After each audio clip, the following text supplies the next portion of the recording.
আল্লাহ পাক তিনি বলছেন কুল লাউ কানাল বাহরু মিদাদান লিকালিমাতি রাব্বি লানাফিদাল বাহরু ক্বাবলা আন তানফাদা কালিমাতু রাব্বি ওয়ালাউ জিনা বিমিসলিহি মাদাদা। আল্লাহ রাব্বুল আলামিন তিনি বলেন, হে নবী, পৃথিবীর মানুষ যদি কোরআনের ব্যাখ্যা আলোচনা যদি শুরু করে এবং সেটার লেখা যদি তারা শুরু করে, এই পৃথিবীর যত সাগর মহাসাগর আছে, সমস্ত সাগর এবং মহাসমুদ্রের পানিগুলো যদি কোরআনের তাফসীর করার জন্য, লেখার জন্য যদি কালি হিসেবে ব্যবহার করে তারা লেখা শুরু করবে, কলম ভেঙে যাবে, সাগর এবং মহাসমুদ্রের পানিগুলো শেষ হয়ে যাবে, তারপরও আল্লাহ পাকের কালামের ব্যাখ্যার লেখা আলোচনা শেষ হবে না। কোন সুবহানাল্লাহ। বলেন কে বলেছেন? বলেন কে বলেছেন? তাহলে বোঝা গেল কোরআনের তাফসীর ব্যাখ্যা আলোচনা লেখনী কেউ যদি শুরু করে শেষ করতে পারবে না। বলেন না সুবহানাল্লাহ। প্রিয় ভাইরা আমার, এই কোরআনকে কেউ যদি অনুসরণ করে, বাস্তব জীবনে যদি আমল করে, আল্লাহ পাক তিনি বলছেন দুনিয়াতে তার কোনো ভয় নাই, আখিরাতে তার কোনো ভয় নাই। আল্লাহ পাক তিনি বলছেন ফামান তাবিআ হুদায়া ফালা খাউফুন আলাইহিম ওয়ালা হুম ইয়াহজানুন। এই কোরআন নামক হেদায়েতকে যারা গ্রহণ করবে, বাস্তব জীবনে যারা আমল করবে, আল্লাহ পাক তাদের ব্যাপারে বলেছেন দুনিয়াতে তাদের কোনো ভয় নাই, আখিরাতে তাদের কোনো চিন্তা নাই। কোন সুবহানাল্লাহ।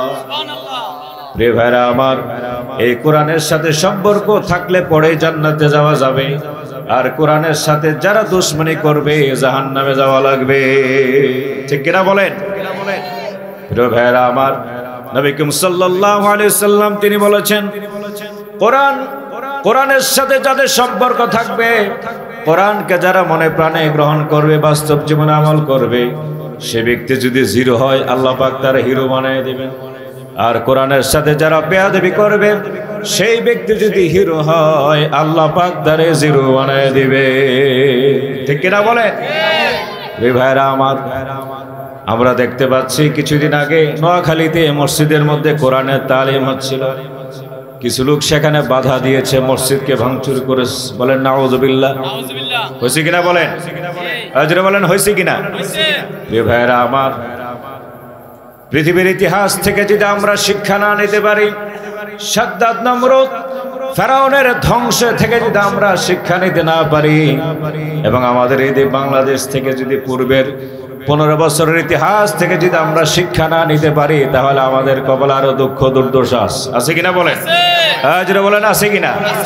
কারণ আল্লাহ তাআলা তিনি বলছেন যে আমি ক্ষমতা দেই, ক্ষমতা ছিনাই নেই, ক্ষমতা ছিনাই নেওয়ার পরে আমি আবার তোমাদেরকে দেখি যে তোমাদের অবস্থাটা কেমন। কেউ যদি আপনার দাম্ভিকতা প্রদর্শন করে, তাহলে আল্লাহ পাক আরেকটা জালিম বসা দিবেন চেয়ারের মধ্যে। ঠিক কিনা বলেন? এটা আল্লাহর কথা। জোরে বলেন কার কথা? সুতরাং কোরআনের সাথে বেয়াদবি করা যাবে। কেউ যদি কোরআনের সাথে বেয়াদবি করে, তাহলে আবু জাহেলের মতো ধ্বংস হয়ে যাওয়া লাগবে। ঠিক কিনা? জোরে বলেন ঠিক কিনা? প্রিয় ভাইরা আমার, এই কোরআনের সাথে সম্পর্ক থাকার কারণে উমরের মতো ব্যক্তি জাহালতের কারণে প্রিয় নবীজিকে, মায়ের নবীজিকে হত্যা করার জন্য বের হয়েছে। প্রিয় ভাইরা আমার, হযরত ওমর ঘোড়া ধাপড়িয়ে তিনি যাচ্ছেন, তলোয়ার উঁচু করে যাচ্ছেন নবীজিকে শেষ করার জন্য। নঈম ইবনে আব্দুল্লাহ তিনি বলেন ওমর কোথায় যাও? ওমর বলে মুহাম্মদকে শেষ করার জন্য যাচ্ছে। নঈম ইবনে আব্দুল্লাহ তিনি বললেন মুহাম্মদ কি এমন অপরাধ করেছে তাকে শেষ করা লাগবে, তার কারণটা কি?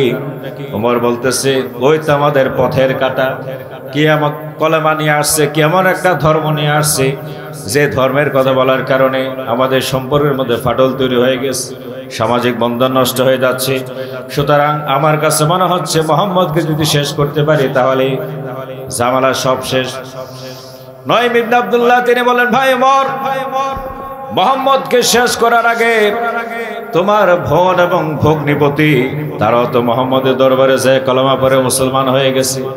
সুতরাং আগে নিজের ঘর সামলাও, তারপরে মুহাম্মদের বিষয়ে চিন্তা করো। সুবহানাল্লাহ বলবেন না? ওমর লোকেশন চেঞ্জ করে তিনি চলে গেলেন বোন এবং ভগ্নিপতির বাড়িতে। যাওয়ার পরে ঘরের মধ্যে প্রবেশ করার পূর্বে তিনি কোরআন তেলাওয়াত শুনতেছিলেন। ঘরের মধ্যে প্রবেশ করার পর বোনকে তিনি মারলেন, রক্তাক্ত করে ফেললেন, প্রেসার ক্রিয়েট করলেন ইসলাম ছাড়ার জন্য, মুহাম্মদ সাল্লাল্লাহু আলাইহি সাল্লামকে ছাড়ার জন্য।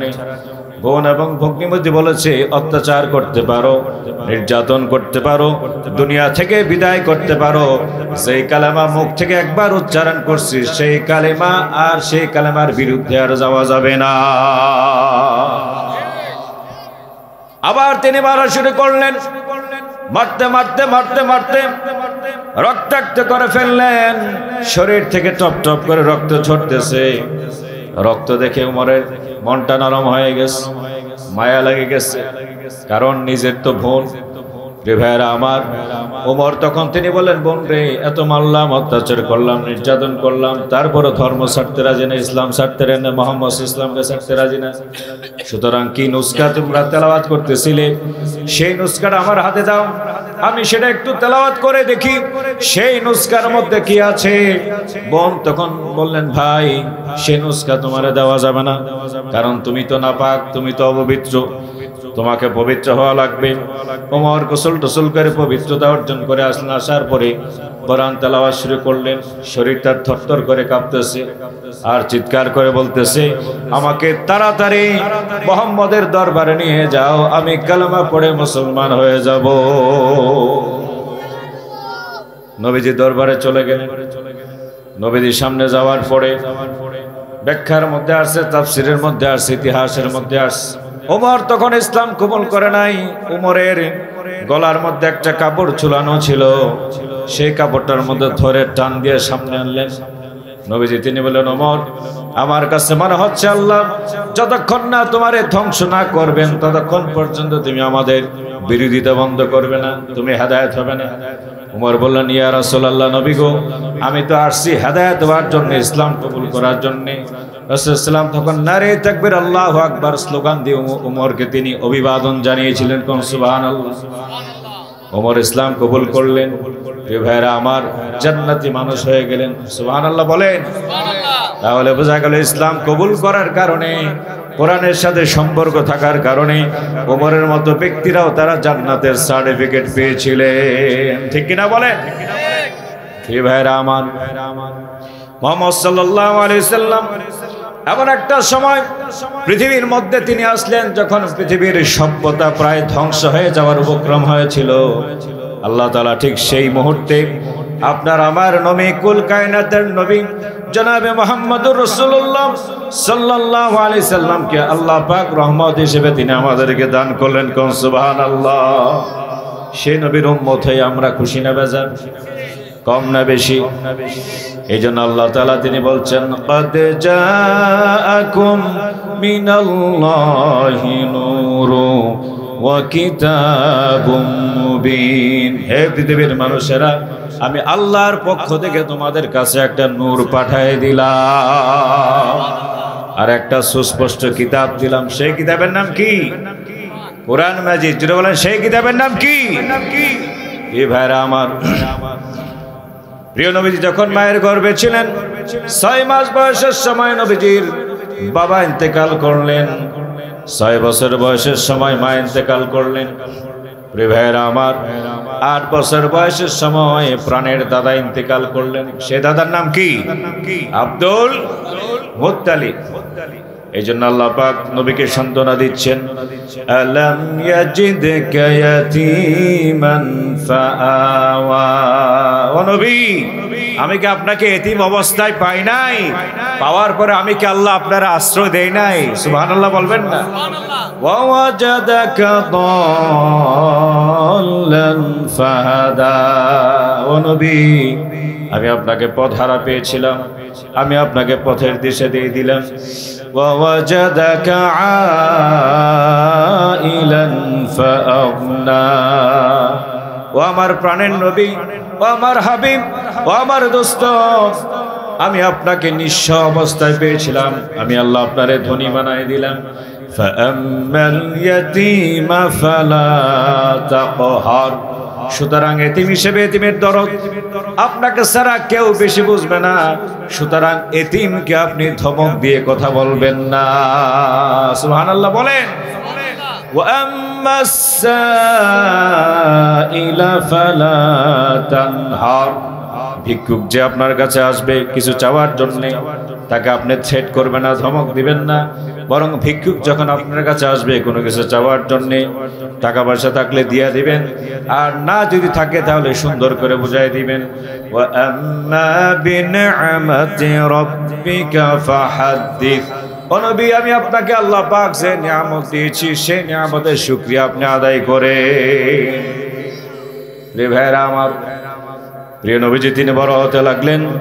নবীজির বয়স যখন 25 বছর আর খাদিজা রাদিয়াল্লাহু তাআলা আনহার বয়স যখন 40 বছর, নবীজির সাথে বিবাহ বন্ধনে আবদ্ধ হয়ে গেল। সুবহানাল্লাহ বলবেন না? প্রাণের নবীজির সাথে মা খাদিজা রাদিয়াল্লাহু তাআলা আনহার বিবাহ বন্ধন হয়ে গেল। নবীজির জাহেলিয়াতের এই সমাজ ব্যবস্থাগুলো দেখে মন টন খারাপ, হেরা গুহার মধ্যে চলে যান। ওখানে তিনি ধ্যান করেন কি করে মক্কার লোকদের পরিবর্তন করা যায়, সামাজিক ব্যবস্থা কি করে পরিবর্তন করা যায়, চোখ বুঝে বুঝে তিনি ধ্যান করতেন। সুবহানাল্লাহ বলবেন না? আর মা খাদিজা প্রতিদিন 2 বার সেই হেরা গুহার মধ্যে নবীজির জন্য খাবার নিয়ে যেতে।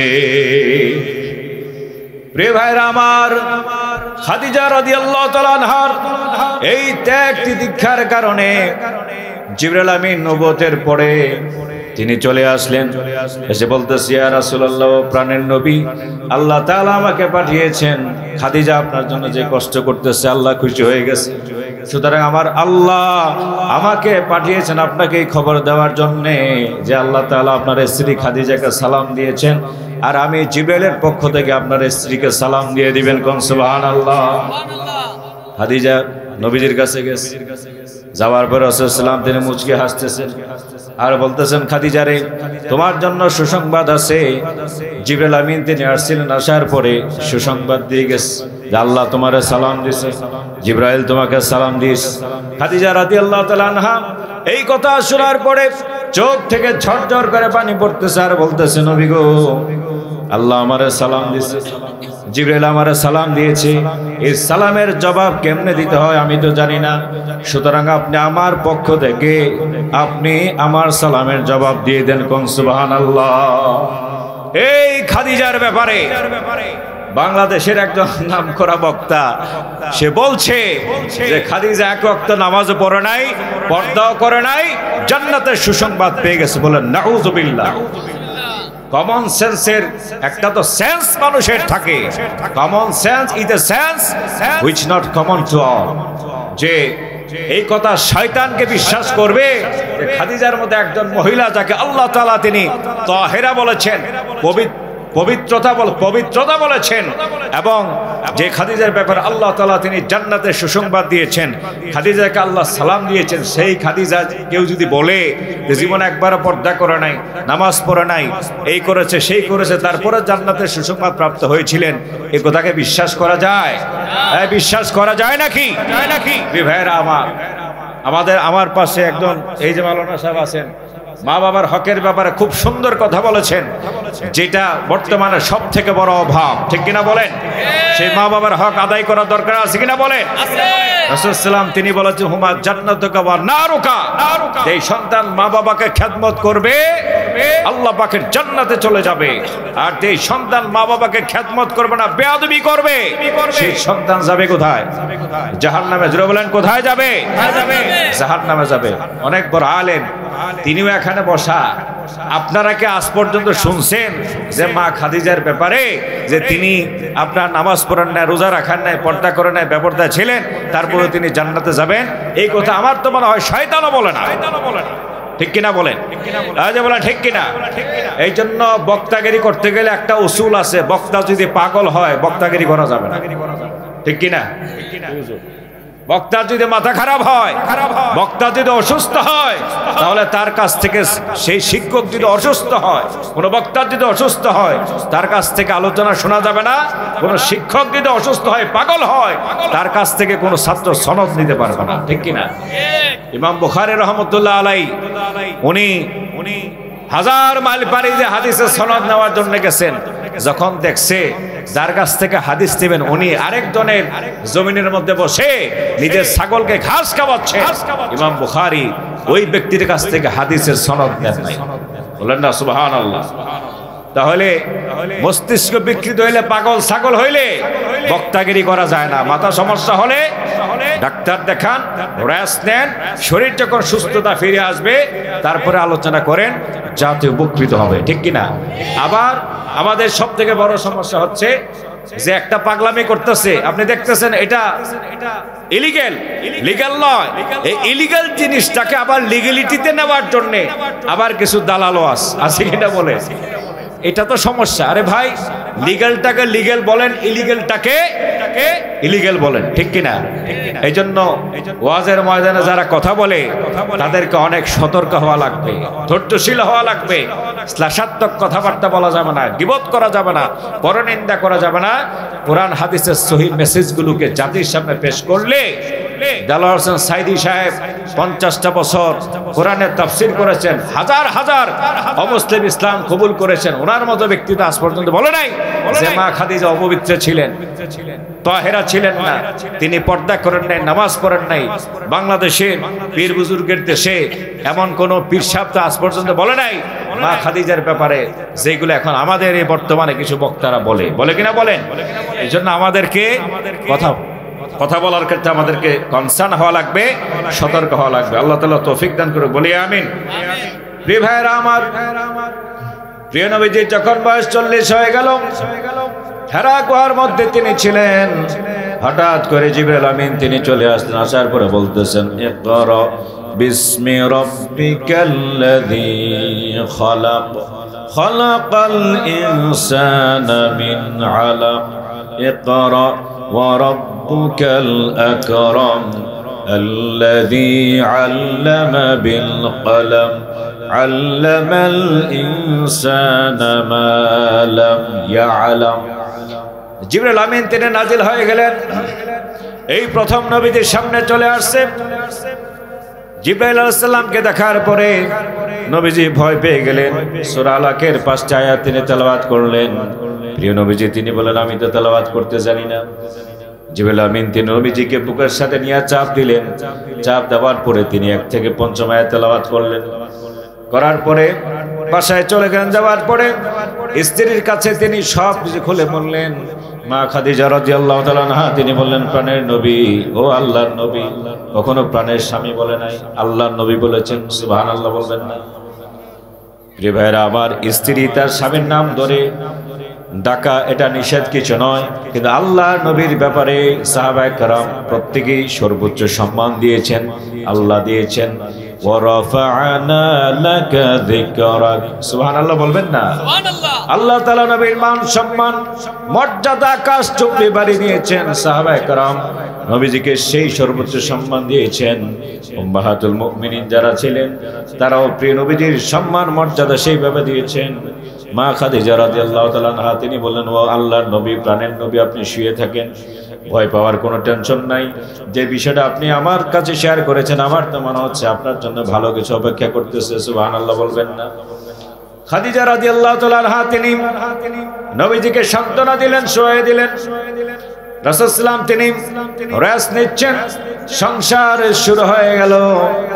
হঠাৎ করে একদিন নবীজি মা খাদিজা রাদিয়াল্লাহু তাআলা আনহাকে বলতেছে, খাদিজা রে, আমি তো আল্লাহর নবী, তোমার কি বিশ্বাস হয় নাকি? খাদিজা রাদিয়াল্লাহু তাআলা আনহা একটু তিনি দেরি করেন নাই, সাথে সাথে তিনি বললেন, ও আল্লাহর নবী, আপনি যা বলেছেন সত্য বলেছেন, আপনি মিথ্যা বলতে পারেন না, আপনার মধ্যে ভালো ভালো গুণগুলো আমি দেখেছি, সুতরাং আর দেরি করার কোনো দরকার নাই। আমি কলেমা পড়ে নিলাম, আশহাদু আল্লা ইলাহা ইল্লাল্লাহু ওয়াহদাহু লা শারীকা লাহু ওয়া আশহাদু আন্না মুহাম্মাদান আবদুহু ওয়া রাসূলুহু। মা খাদিজা রাদিয়াল্লাহু তাআলা আনহা ইসলাম কবুল করলেন, হযরত আবু বকর তিনি ইসলাম কবুল করলেন। আস্তে আস্তে অমুসলিম যারা আছে প্রত্যেকেই কিছু সংখ্যক লোকেরা ইসলাম কবুল করলেন। শুরু হয়ে গেল অত্যাচার, শুরু হয়ে গেল নির্যাতন। প্রিয় ভাইরা আমার, প্রিয় নবীজির চাচা আবু তালেব তিনি জীবিত আছেন। মক্কার কাফেরের সর্দার গুলো আবু তালেবের কাছে আসছে, বলে আবু তালেব রে, তোমার ভাতিজা যা শুরু করেছে খুব বেশি বাড়াবাড়ি করতেছে, সুতরাং তুমি তোমার ভাতিজাকে সামলাও। আবু তালিব মক্কার কাফের নেতাদেরকে বুঝাই দিলেন, তারা চলে গেছে। আবার কিছুদিন পরে আসার পরে আবু তালিবকে তারা শাসিয়ে গেছে। আবু তালিব মনের মধ্যে কষ্ট পেয়েছেন। নবীজি তিনি দিনের কাজ শেষ করে বাড়িতে আসলেন। আসার পরে চাচার চেহারার দিকে যখন তাকালেন, তিনি বুঝতে পারলেন চাচার মন খারাপ। আর ওইদিকে আবু তালিব লোক মারফতে রাসূলুল্লাহ ইসলামকে আবার তিনি খবর দিয়ে নিলেন। নেওয়ার পরে চাচা বলল, ভাতিজারে, মক্কার এই দলের লোকেরা আসছিল, আসার পরে তারা আমাকে এই সমস্ত আজেবাজে কথা বলছে, সুতরাং আমার কষ্ট লেগেছে। আমার কাছে মনে হচ্ছে তুমি আমার উপরে এমন কিছু চাপিয়ে দিও না যে বিষয়টা আমি নিতে পারবো না। নবী করিম সাল্লাল্লাহু আলাইহি সাল্লাম চাচার মুখ থেকে এই কথা শোনার পরে চোখ থেকে ঝরঝর করে পানি পড়তেছে। নবীজি তিনি ভাবলেন, আমার কাছে মনে হলো যে আমার চাচা মনে হয় আমাকে মক্কার কাফেরদের হাতে তুলে দিবেন। প্রিয় নবীজি তখন তিনি দীপ্ত কণ্ঠে বলেন, ও আমার চাচা, শুনে রাখুন, যেই মক্কার নেতা কাফেররা আপনার কাছে এসে আপনাকে এইভাবে শাসিয়ে গিয়েছে আমার এই দাওয়াতের মিশনকে বন্ধ করার জন্য, আপনি শুনে রাখুন, ওরা যদি আমার ডান হাতে সূর্য এনে দেয় আর বাম হাতে যদি পূর্ণিমার চাঁদটা এনে দেয়, তারপর আমি মুহাম্মদ সাল্লাল্লাহু আলাইহি ওয়াসাল্লাম দিনের দাওয়াত থেকে লোকদেরকে আমি তাদের থেকে দিনের দাওয়াত দেওয়া থেকে আমি বিরত থাকবো না। কোন সুবহানাল্লাহ। চাচা তিনি বুঝতে পারলেন আমার ভাতিজা মুখ থেকে যেটা বের করেছে সে সেটাই করে ছাড়বে। আবু তালিব তখন তিনি বললেন, ভাতিজা চিন্তা করার কোনো কারণ নাই, মৃত্যুর আগ পর্যন্ত আমি তোমার সাথে আছি। বলেন না আল্লাহু আকবার। প্রিয় ভাইরা আমার, রাসূল সাল্লাল্লাহু আলাইহি ওয়াসাল্লামের মন খুব খারাপ। আল্লাহ তাআলা নবীকে সান্ত্বনা দেওয়ার জন্য মিরাজে নিয়ে গেলেন। নেওয়ার পরে 50 ওয়াক্ত জায়গায় 5 ওয়াক্ত নামাজ দিলেন, সূরা বাকারার শেষ 3 আয়াত দিলেন। আর শিরিক থেকে যারা বেঁচে থাকবে আল্লাহ তাআলা তিনি জানায় দিলেন যে তাদেরকে মাফ করে দেওয়া হবে, তারা জান্নাতে যাবে। সুবহানাল্লাহ বলেন।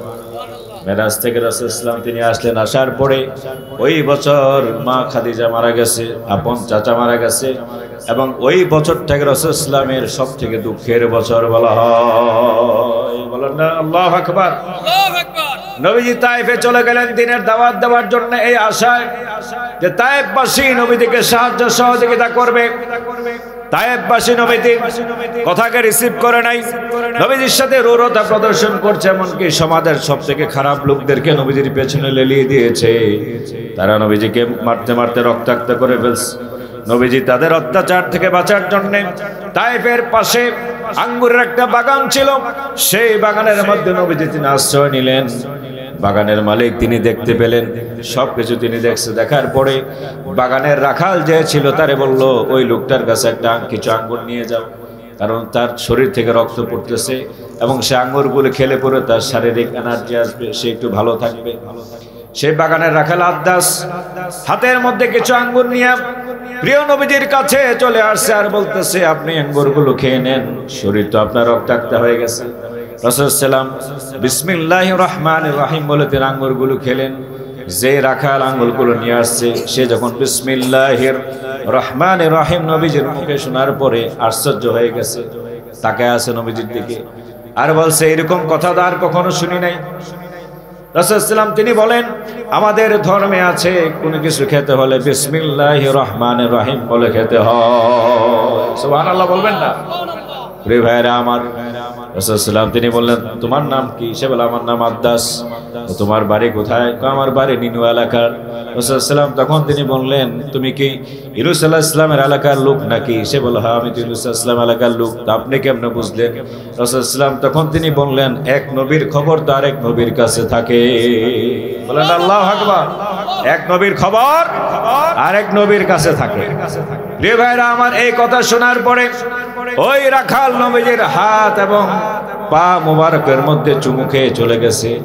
বাগানের মালিক দেখছে, দেখার পরে তাকে শাসাচ্ছে, তুমি ওর হাত পায়ের মধ্যে চুমু কেন খেয়েছো?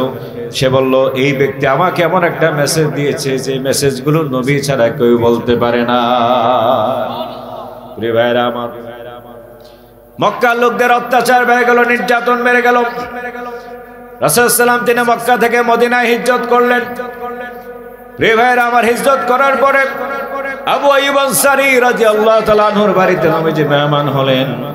হওয়ার পরে রাসূল সাল্লাল্লাহু আলাইহি ওয়াসাল্লাম যখন তিনি জানতে পারলেন যে আবু সুফিয়ান সিরিয়ার মধ্যে গেছে ব্যবসা বাণিজ্য করার জন্য। কোথায় গেছে? সিরিয়াতে গেছে ব্যবসা বাণিজ্য করার জন্য। ব্যবসা বাণিজ্য শেষ করার পরে অস্ত্র শস্ত্র নিয়ে, টাকা পয়সা নিয়ে মক্কার দিকে ফিরতেছে। নবীজি যখন বিষয়টা জানলেন, জানার পরে সাহাবীদের একটা টিম পাঠায় দিলেন আর বললেন, আবু সুফিয়ানকে লক্ষ্য করো, যদি পারো তাকে গ্রেফতার করে নিয়ে আসো। গ্রেফতার যদি করতে না পারো তাহলে তার মালামাল করে নিয়ে আসবে, এইগুলো আমাদের কাজে লাগবে। রাসূল সাল্লাল্লাহু আলাইহি ওয়াসাল্লাম তিনি একটা গ্রুপ পাঠিয়ে দিলেন। আর ওইদিকে আবু সুফিয়ান সে বুঝতে পারছে যে তার পেছনে মুসলমানদের একটা টিম কাজ করতেছে। আবু সুফিয়ান সে এই বিষয়টা বুঝতে পেরে একটা লোককে টাকা দিয়ে মক্কায় পাঠিয়ে দিলেন আর বললেন, তুমি মক্কায় যায় এই খবরটা দিবা যে মুহাম্মদ তার বাহিনী আমাকে ফলো করতেছে, যে কোনো মুহূর্তে আমি গ্রেফতার হতে পারি অথবা আমার এই মালামালগুলো তাদের হাতে চলে যেতে পারে। সুতরাং তুমি তাড়াতাড়ি মক্কায় যাবে, এই মেসেজটা দিবে যাতে করে মক্কার লোকেরা আমাকে সাহায্য করে এখানে চলে আসে। ওই ব্যক্তি মক্কায় চলে গেছে। যাওয়ার পরে চিৎকার করে বলতেছে, রে মক্কার লোকেরা, রে কুরাইশরা, বিপদ বিপদ, আবু সুফিয়ানের উপরে মহা বিপদ, তাড়াতাড়ি আবু সুফিয়ানের কাছে যাও, তাকে রক্ষা করো, তোমাদের মালামালগুলো তোমরা নিয়ে আসো। কারণ মুহাম্মদ তার সে লোক পাঠিয়ে দিয়েছে আবু সুফিয়ানকে গ্রেফতার করার জন্য।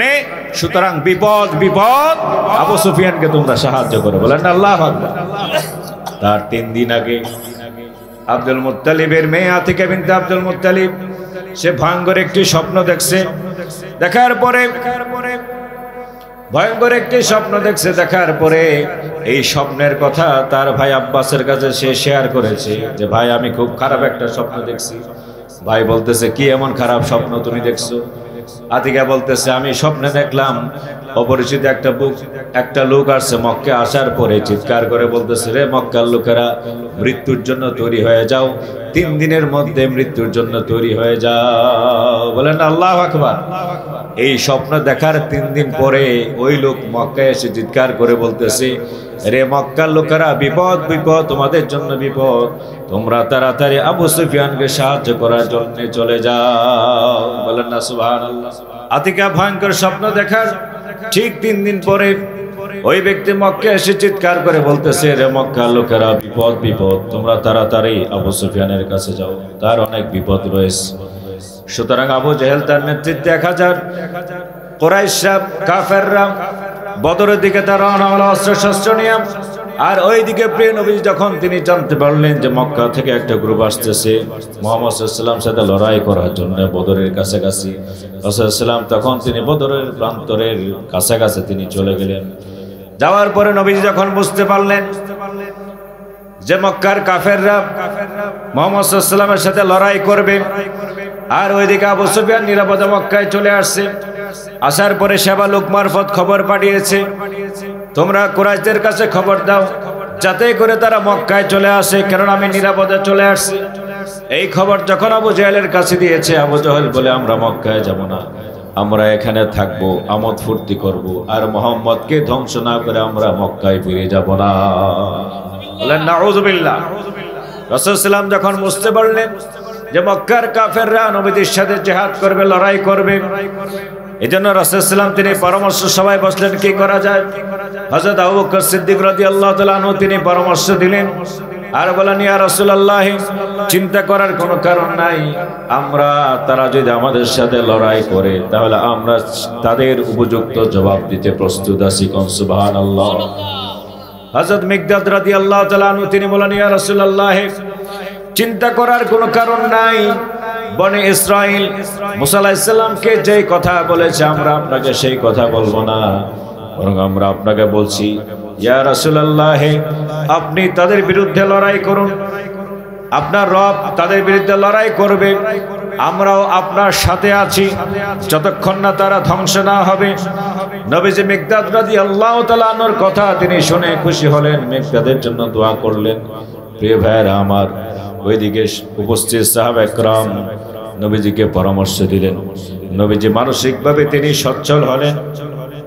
আবু বকর সিদ্দিক রাদিয়াল্লাহু তাআলা আনহু তিনি বলেন ইয়া রাসূলুল্লাহ যেদিন যুদ্ধ শুরু হয়ে যাবে 17 রমজান শুক্রবার সকাল বেলায়, আবু বকর তিনি বলতেছেন ইয়া রাসূলুল্লাহ আল্লাহর কাছে দোয়া করুন যাতে করে আল্লাহ তাআলা তিনি আমাদেরকে সাহায্য করেন। নবীজি তিনি বলছেন আবু বকর চিন্তা করার কোনো কারণ নাই, আল্লাহ আমাকে ওয়াদা দিয়েছেন, আল্লাহ আমাকে জানিয়েছেন দুইটা দলের একটা দল আমাদের কাছে পরাজিত হবে। কোন সুবহানাল্লাহ। সাহাবা একরাম বলে ইয়া রাসূলুল্লাহ আমরা আপনার জন্য একটা মঞ্চ তৈরি করব, যে মঞ্চের মধ্যে আপনি থাকবেন, আমরা আপনাকে পাহারা দিব, যেইভাবে ডিরেকশন দিবেন কাফেরদের বিরুদ্ধে আমরা লড়াই করব। প্রিয় ভাইরা আমার, যুদ্ধ শুরু হয়ে গেল। রাসূল সাল্লাল্লাহু তিনি মঞ্চের মধ্যে আছেন, হঠাৎ করে তিনি তন্দ্রা চলে আসছে, আবার তিনি জেগে উঠলেন।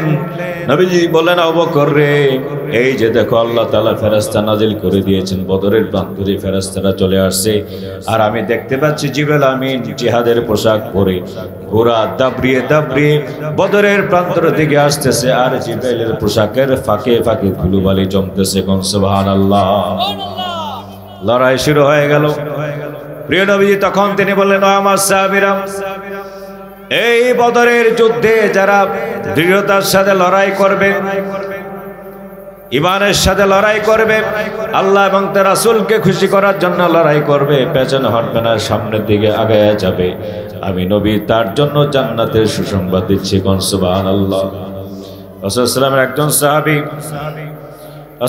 একজন সাহাবী উমাইর বিন হুমাম তিনি খেজুর খাচ্ছিলেন, আর বলেন ইয়া রাসূলুল্লাহ তাই নাকি, এই বদরের প্রান্তরে লড়াই করতে করতে যারা সামনে যাবে পেছনে ফিরবে না সে জান্নাতে যাবে। রাসূল সাল্লাল্লাহু আলাইহি ওয়াসাল্লাম বলেন হ্যাঁ সে জান্নাতে যাবে। উমাইর বিন হুমামের হাতের মধ্যে খেজুর ছিল, 3-4টা খেজুর খাওয়ার পরে বাকি যে খেজুরগুলো ছিল ফালাই দিয়ে বললেন আমি দেখতে পাচ্ছি জান্নাতে যাওয়ার জন্য মৃত্যু হচ্ছে একমাত্র আমার বাধা, এই জন্য সে খেজুরগুলো ফালাই দিয়া বদরের প্রান্তরে লড়াই করতে করতে অসংখ্য কাফেরদেরকে জাহান্নামে পাঠাইয়া তিনি উমাইর বিন হুমাম তিনি জান্নাতের বাসিন্দা হয়ে গেলেন। সুবহানাল্লাহ।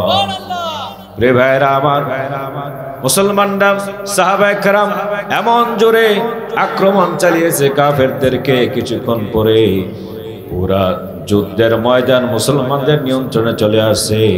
70 জন কাফের বন্দী হয়েছে, 70 জন নিহত হয়েছে, মুসলমানদের বিজয় হয়ে গেছে।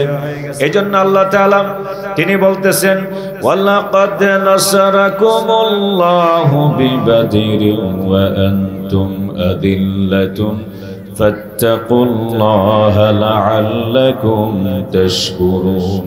অবশ্যই আল্লাহ তাআলা তোমাদেরকে বদরের প্রান্তরে তিনি সাহায্য করেছেন, তোমরা ছিলে দুর্বল, আল্লাহকে ভয় করো এবং আমি আল্লাহর শুকরিয়া আদায় করো। ইয তাকুলু লিল মুমিনিনা আলাই ইয়াকফিয়াকুম আন ইউমিদ্দাকুম রাব্বুকুম বিসালাসাতি আলাফিন মিনাল মালাইকাতি মুনজালিন। প্রিয় ভাইরা আমার, আল্লাহ তাআলা তিনি বলছেন নবী করিম সাল্লাল্লাহু আলাইহি সাল্লাম তিনি ও মুমিনরা তোমাদের জন্য যথেষ্ট নয় কি যে আল্লাহ তাআলা তোমাদেরকে 3000 ফেরেশতা নাজিল করে তোমাদেরকে সাহায্য করবেন, ফেরেশতা নাজিল করে তোমাদেরকে সাহায্য করবেন। বালা ইন তাসবিরু ওয়া তাত্তাকু, যদি তোমরা ধৈর্য সহকারে এই জিহাদের ময়দানে লড়াই করতে পারো, এই জিহাদের ময়দানে লড়াই করতে পারো, ইয়াতুকুম মিন ফাওরিহিম হাদা, কাফেররা যদি হঠাৎ করে তোমাদেরকে আক্রমণ করে তাহলে তোমরা শুনে রাখো ইউমদিদুকুম রাব্বুকুম বিখামসাতি আলাফিন মিনাল মালাইকাতি মুসাব্বিমিন, তাহলে আল্লাহ তাআলা 5000 ফেরেশতা নাজিল করে বদরের প্রান্তরে তোমাদেরকে সাহায্য করবে। সুবহানাল্লাহ বলবেন। ওয়া মা জাআলাহুল্লাহু ইল্লা বুশরা লাকুম, আল্লাহ তাআলা তোমাদেরকে সুসংবাদ দিয়েছেন এই জন্য যে ওয়ালি তাতমাইন্না কুলুবুকুম বি, যাতে করে তোমাদের অন্তর স্থির থাকে। আর জেনে রাখো মান নাসরু ইল্লা মিন ইনদিল্লাহিল আজিজিল হাকীম, আর সাহায্য তো কেবলমাত্র মহান আল্লাহ তাআলার পক্ষ থেকে আসে। কোন সুবহানাল্লাহ। এই বদরের প্রান্তরে আল্লাহ তাআলা মুসলমানদেরকে বিজয় দিলেন। বললেন আলহামদুলিল্লাহ।